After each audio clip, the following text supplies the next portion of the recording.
Oh, c'est l'heure du conteur. Oui, c'est l'heure du compteur. C'est l'heure du compteur.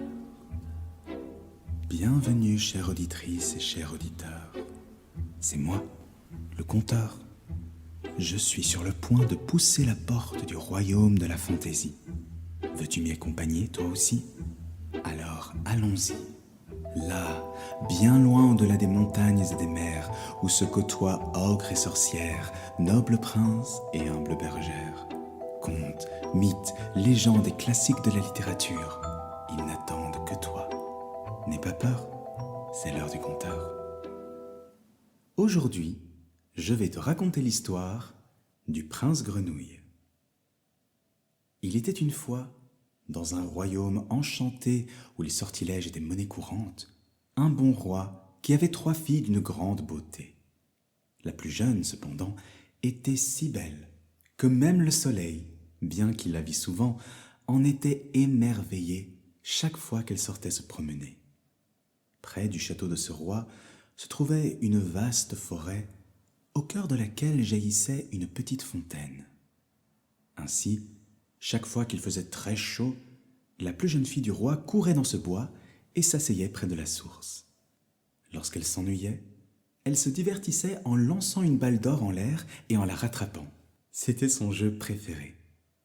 Un jour, alors qu'elle lançait sa balle dorée en l'air, elle la lança si haut que lorsqu'elle tendit la main pour l'attraper, la balle rebondit, roula au sol et finit par tomber dans la source.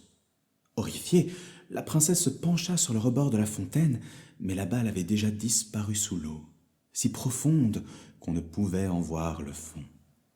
Alors, elle se mit à se lamenter et à pleurer de plus en plus fort.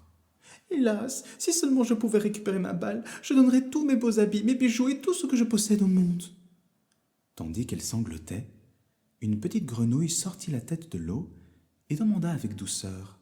« Princesse, pourquoi pleures-tu si amèrement ?»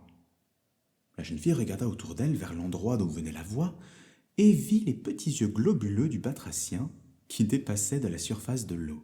« Hélas, petit barboteur des eaux, répondit-elle, que peux-tu faire pour moi? Ma balle dorée est tombée dans la source. » La grenouille rétorqua.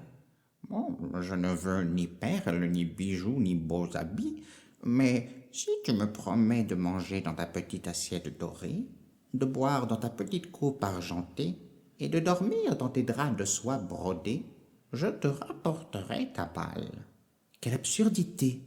pensa la princesse. « Il ne pourra jamais vivre bien loin de cette source, mais peut-être peut-il vraiment me ramener ma balle, alors je ferai semblant d'accepter. » Elle dit donc à la grenouille. « Si tu me rapportes ma balle, je ferai tout ce que tu me demandes. » La grenouille plongea alors au fond de l'eau. Peu après, elle revint à la surface, la balle dans la bouche. Dès que la jeune princesse la vit, elle s'en empara et s'enfuit aussitôt chez elle aussi vite que possible. La grenouille l'appela. « Attends, princesse, je ne peux pas courir comme toi. Emmène-moi avec toi comme tu l'as promis. » Mais la princesse fit la sourde oreille et se précipita vers le château sans un regard en arrière. Le lendemain, alors que la princesse était à table avec son père et toute la cour, occupée à manger dans sa petite assiette dorée, on entendit quelque chose de visqueux gravir le grand escalier de marbre. Puis, on frappa 3 petits coups sur la grande porte de chêne et une petite voix s'éleva. « Fille du roi, la plus jeune des 3, ouvre-moi. » Interloquée, la jeune princesse se leva et alla voir qui l'appelait. Mais lorsqu'elle ouvrit la porte et qu'elle aperçut la grenouille, elle referma brusquement le battant et revint s'asseoir à table, très pâle.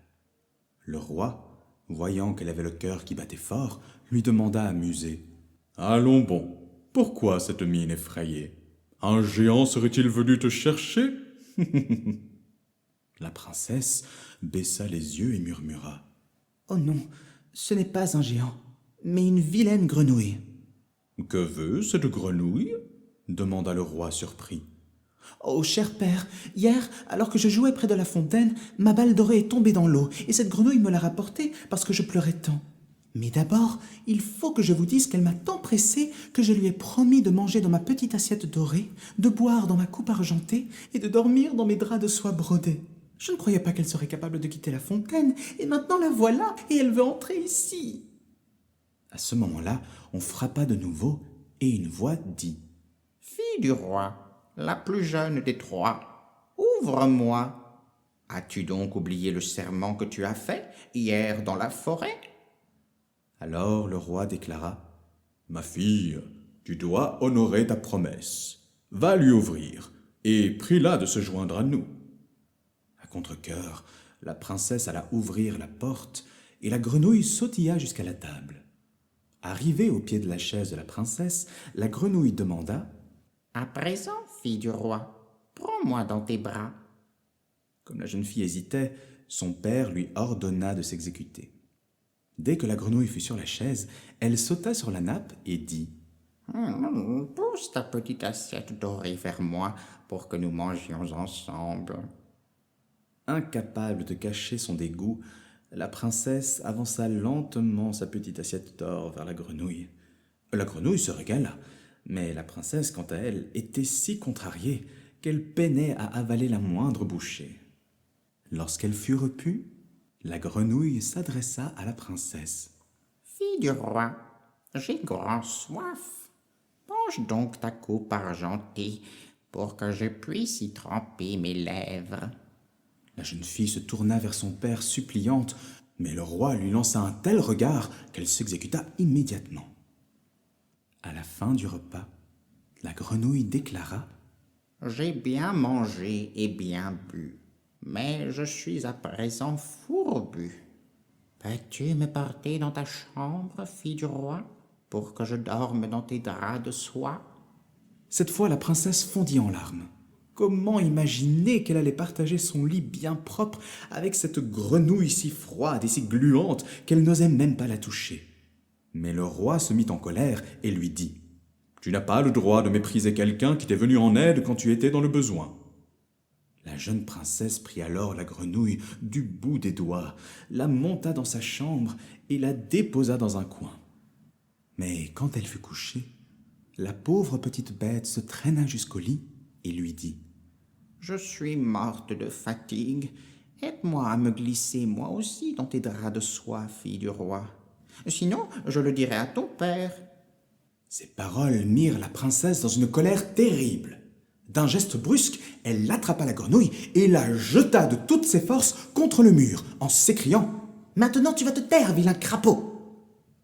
Alors, la petite grenouille, recroquevillée sur le sol de pierre, commença à pleurer. « Oh, princesse, je sais que je suis répugnant et que je vous dégoûte. » Regrettant déjà son geste, la princesse s'agenouilla près de la grenouille et la prit dans ses mains. « Je suis navrée, petite grenouille. Tu m'as été d'une grande aide quand j'étais dans le besoin, et je t'ai traité bien méchamment. » Ce disant, elle se dirigea vers son lit et déposa délicatement la grenouille sur ses draps de soie. À cet instant, la grenouille se transforma en un prince séduisant et superbement vêtu. Il la regarda droit dans les yeux et lui expliqua « Belle princesse, il y a de ça bien longtemps, j'ai repoussé les avances d'une fée maléfique qui m'a transformé en grenouille. Ce terrible sortilège ne pouvait être rompu que si une princesse consente à me donner à manger dans son assiette dorée, à boire dans sa coupe argentée et de dormir dans ses draps de soie brodée. Je vous dois la vie, ma douce. Accepteriez-vous de devenir ma femme ?» La jeune princesse, soyez-en certains, ne tarda pas à donner son consentement, car on ne trouve pas si bon parti à tout bout de champ.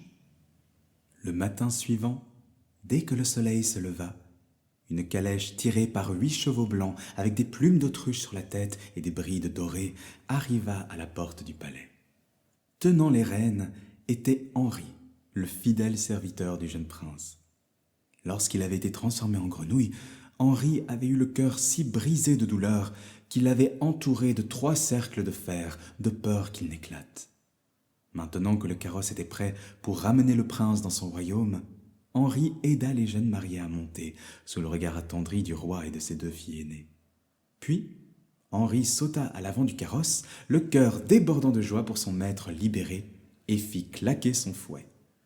Il n'avait pas fait beaucoup de chemin, lorsque le prince entendit un craquement comme si une des roues avant du carrosse s'était brisée. Il passa la tête par la fenêtre et demanda à Henri ce qui s'était cassé. Henri répondit « Ce n'est pas la calèche, mon maître, mais l'un des cercles que j'avais mis autour de mon cœur tant il souffrait lorsque vous aviez été transformé en grenouille. » 2 fois encore au cours du trajet, le même bruit se fit entendre, et chaque fois, le prince crut qu'une partie du carrosse s'était rompue, mais c'étaient seulement les cercles d'acier qui éclataient autour du cœur du fidèle Henri, qui dès lors se sentit libre et heureux. Une fois arrivé dans son royaume, le prince et sa jeune épouse gouvernèrent avec justice, bonté et sagesse. Leur palais résonnait de rires joyeux, car ils eurent de nombreux enfants, espiègles et pleins de vie. Souvent, on les voyait courir dans les jardins ensoleillés, jouant avec la balle d'or qui, autrefois, avait uni le destin de leurs parents. Ainsi s'achève l'histoire du prince Grenouille, adaptée pour l'heure du conteur d'après un conte des frères Grimm. Si cette vidéo t'a plu, n'hésite pas à la liker et à t'abonner à ma chaîne afin de ne rater aucune de nos excursions dans le monde merveilleux des contes, des mythes et des classiques de la littérature. À bientôt!